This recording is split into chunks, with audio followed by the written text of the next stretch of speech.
कुछ स्कोर मुझे बनाने के बाद दूसरे प्लेयर को लाऊंगा।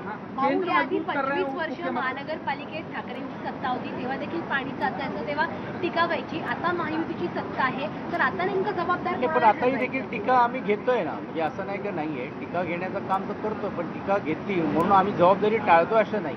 फुल ॲक्शन मोडमध्ये आहेत आणि स्वतः आदरणीय राज्याचे उपमुख्यमंत्री हे माननीय आयुक्तांबरोबर पूर्ण वॉर रूमवरती मॉनिटर करत आहेत.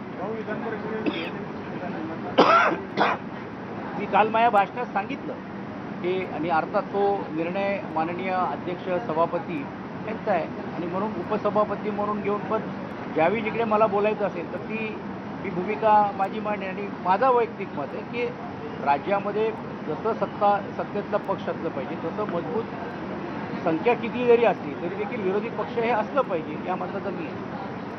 चला.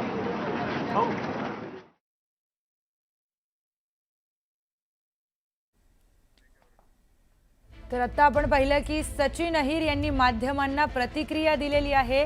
ज्या काही घटना मुंबईमध्ये झाल्या त्या संदर्भामध्ये